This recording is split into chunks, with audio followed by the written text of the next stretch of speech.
el 2015. Esto sería que 110 años más o menos, ¿verdad? ¿Qué ha pasado en estos últimos 110 años? Ninguno de los que está aquí, ni siquiera los muchachos tienen 110, ¿verdad? Veamos lo que pasó con nuestra población. Nosotros teníamos más o menos un 95% de población rural. Y esto es lo que pasó. Ahora escasamente tenemos 5%. Y nuestra población rural, que era escasamente un 5%, perdón, nuestra población urbana, que era escasamente un 5%, se disparó hasta 95, otros dicen que 98, pero para los efectos es lo mismo. ¿Tenemos un marcador rojo? ¿Alguien tiene un marcador rojo? No. O de otro color. En todo caso, vamos a decirlo así, en escasamente 100 años, 110 años, nuestros parámetros se voltearon. Esto tiene muchísima significación porque... muchas gracias, Morocho. Tiene muchísima significación porque eso quiere decir que se dieron terribles transformaciones en ese tiempo tan breve. Una de las primeras es el abandono real del campo. Por supuesto que el petróleo juega un papel allí, ¿ves? Pero no solo el petróleo, por cierto, no es solamente el petróleo. Además se movieron algunas fuerzas de las cuales no tenemos conocimiento por lo general. ¿Qué pasó en ese asunto de ese desplazamiento campo-ciudad? ¿Qué otras cosas se fueron moviendo? Gracias. Se fueron moviendo asuntos relacionados con la pérdida de la semilla. Si tú vas todavía a algunos de los pueblos grandes, digamos que Barquisimeto es un pueblo grande, tú todavía en las afueras consigues gente que te siembra algún topocho, gente que te siembra alguna yuca, gente que te siembra alguna tapirama, todavía, ¿ves? Pero a medida que la ciudad se hace más grande, eso se hace más inviable, ¿correcto? Si cada vez es menos.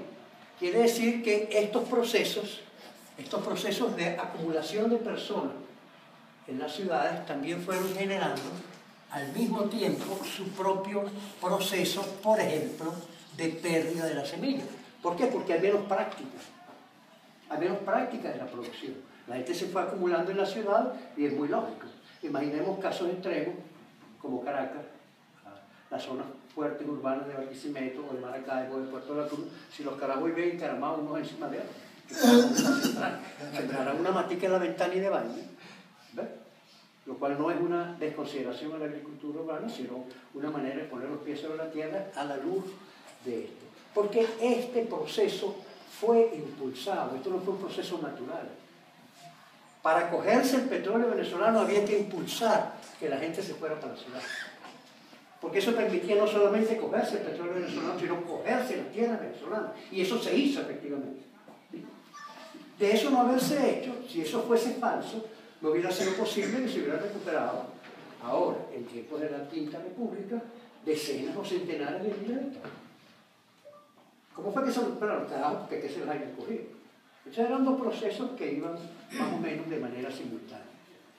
Y en cuanto al asunto que nos ocupa hoy, pero que también está íntimamente vinculado, que es el de la semilla, también en estos procesos el proceso de la sustitución de Cipriano Castro por Gómez a través de un golpe de Estado, comenzaron a moverse otras uñitas de las múltiples garras del imperio. ¿Ves? Y eso fue lo que permitió que por allí más o menos, digamos que por 1915 más o menos, comenzaron a venir agrónomos a Venezuela de la mano de la Fundación Rockefeller. Y montaron lo que al final del tiempo se conoció como el CIMIT, Centro Internacional de Mejoramiento del Maíz y el Trigo, con sede en México. ¿Y qué planteaban los tipos? Bueno, los tipos, aquí estamos nosotros en buena fe, nosotros queremos ayudar a estos países a mejorar sus variedades de semillas. y empezaron a llevarse nuestra semilla, o sea, de la manito con los gobiernos de turno. De modo que fue el primer gran secuestro, pero legal, de todas estas semillas que desde hacía tiempos inmemoriales venían desarrollando y venían mejorando nuestros abuelos y los de ustedes, nuestros bisabuelos y los de ustedes, y nuestros tatarabuelos y los de cada uno de los que está en este salón. De modo que entonces teníamos dos realidades. Un conjunto de personas que venían desarrollando un trabajo muy grande de mejoramiento de variedades durante varios miles de años. Bueno, sobre esto no estamos totalmente de acuerdo, todos los que estudiamos estas cosas, hay otros que dicen que son como 500 años, pero en cualquier caso, no es ninguna huevonada 500 años trabajando, mejorando semillas. ¿Ves? Y este trabajo acumulado lo venía haciendo nuestra sociedad, callada, tal como alguien decía por aquí, yo escuché a alguien que contaba la historia de lo que hacía su papá. ¿Era usted? ¿Qué fue lo que contó? Parece y repite exactamente lo que usted dijo que hacía su papá. Rapidito, pero en 2 minutos.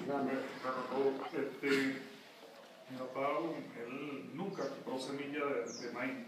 Él mismo producía su semilla, él escogía dentro de la cosecha las mazorcas mejores, duraban un tiempo allí, después la deshojaba, y los dos extremos, apartaba esos granos y agarraba la del centro de la mazorca, que era la mejor semilla que existía, y nunca compró semilla. Nunca compró semilla porque siempre multiplicó su propia semilla. ¿Cómo se llama tu papá? Pablo Aguilar. ¿Perdón? Pablo Aguilar. Pablo. ¿Y el viejo Pablo está vivo? No, ya murió. El viejo Pablo murió, ¿ves? Ok, el viejo Pablo. ¿Ves? Pero podríamos hablar del viejo Luis, que no está aquí tampoco y también se murió. El viejo Luis era mi papá. ¿Ves? O podríamos hablar del viejo Gocho. El viejo Gocho era mi abuelo, que hacía exactamente lo que tú acabas de contar, que hacía el viejo Pablo. Y si yo le pregunto al morocho, cualquiera de los morochos le va a decir exactamente lo mismo. ¿Qué hacía tu abuelo con el maíz? Agarraba de decir que lo bueno era el corazón. Dejaba los temas para la gallina y los para la semilla. Listo. Entonces veamos que yo no estoy hablando huevonada, no estoy inventando nada. Aquí está, aquí en esta sala está la verdad respecto de lo que hacían nuestros abuelos y nuestros padres con nuestras semillas. Y entonces, ¿cómo es que vienen estos carajos a través del cine? Ah, esto está mal escrito. Esto en realidad se escribe cine. Centro Internacional de Mejoramiento del Maíz y el Trigo. Estos tipos empezaron a llevarse nuestras semillas que ya venían como mínimo por 1000 años mejorando nuestros abuelos. Y se las llevaron para mejorar, decían ellos, ¿no? Y entonces nosotros vemos ahí como que ellos operaron en lo que nosotros llamamos la teoría de los 3 escalones. Para allá, para 1915, se llevaron las variedades y comenzaron su programa de mejoramiento de variedades. Luego más adelante, para los años 50, se aparecieron con los híbridos. Y últimamente, con nuestras propias semillas, se aparecen con los transgénicos. Con la diferencia que tanto los híbridos como los transgénicos, hechos a partir del esfuerzo de miles de personas, como el viejo Pablo, como el viejo Luis, como el viejo Gocho. ¿Cómo se llama tu abuelo? Luis José. Luis José, lo voy a poner aquí también, como el viejo Luis José. Resulta que estos carajos, basándose en los esfuerzos de estos viejos, montan su propia propiedad privada sobre los híbridos y sobre los transgénicos, pero que derivan del esfuerzo de todos estos viejos. Ah, vaina buena. Es decir, lo que han hecho es saquear los esfuerzos históricos de mejoramiento genético que ha desarrollado las poblaciones, pero no solo de Venezuela. Eso lo hicieron en México, también lo hicieron en Colombia, lo hicieron en El Salvador, lo hicieron en todos los países de América Latina. De modo que estos no son ni siquiera capitalistas, no es realmente un comportamiento capitalista, es un comportamiento de ladrones. Porque si yo le meto la mano en el bolsillo a usted y le saco lo que usted tiene en su bolsillo, yo soy un ladrón. Y esto es lo que estos carajos han hecho.